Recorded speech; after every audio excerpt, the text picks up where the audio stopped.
Hello children of class 10, how are you? I hope all of you are fine and safe.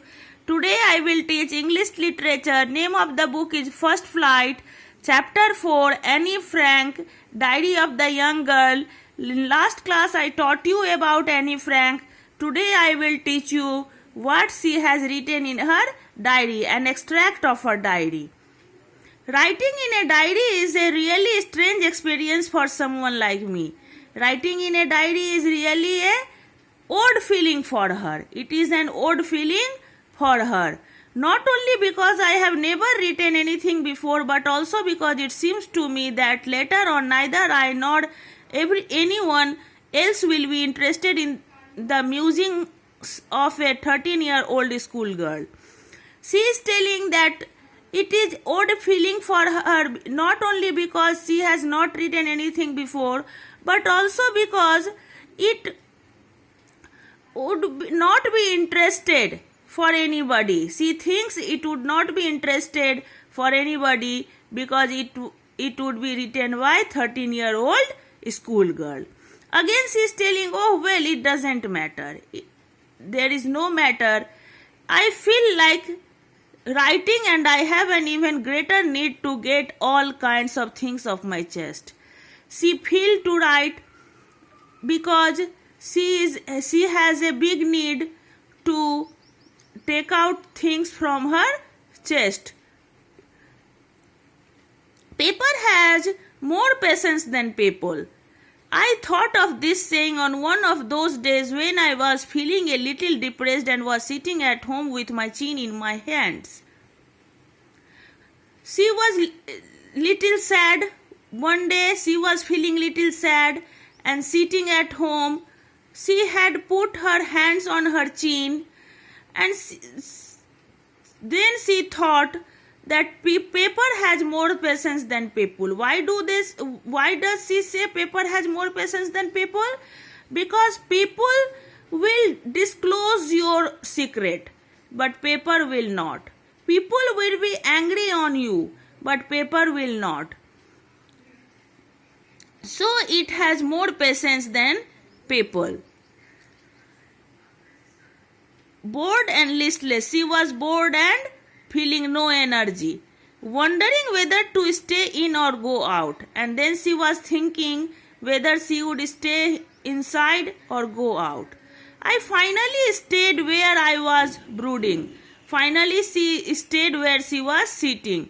Yes, paper does have more patience. Again she thinks that paper has more patience, and since I am not planning to let anyone else read this stiff-backed notebook grandly referred to as a diary. And then she thought she was not planning that she would let anybody read her diary, which was a stiff-backed notebook. Unless I should ever find a real friend, it probably won't make a bit of difference. If not, she will find a real friend, it would make a difference. Possibly it won't make a bit of difference. She thought diary would be her real friend. Now I am back to the point that prompted me to keep a diary in the first place. I don't have a friend.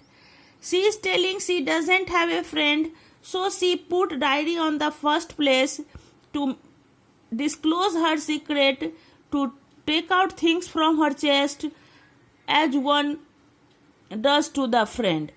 Let me put it more clearly. Since no one will believe that a 13-year-old girl is completely alone in the world, she is telling more clearly that no one will believe that she is feeling alone in the world.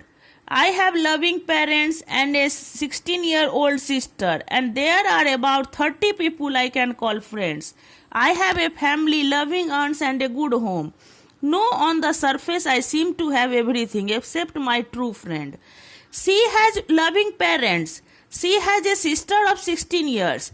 She has loving aunts, 30 people whom she can call friends. But there is no true friend. There is no true friend for her. All I think about when I am with friends in having a good time. always she thinks that when she was with friends and having good time. I can't bring myself to talk about anything but ordinary everyday things. She can't bring herself to talk about anything but ordinary everyday things. See, ordinary means common things.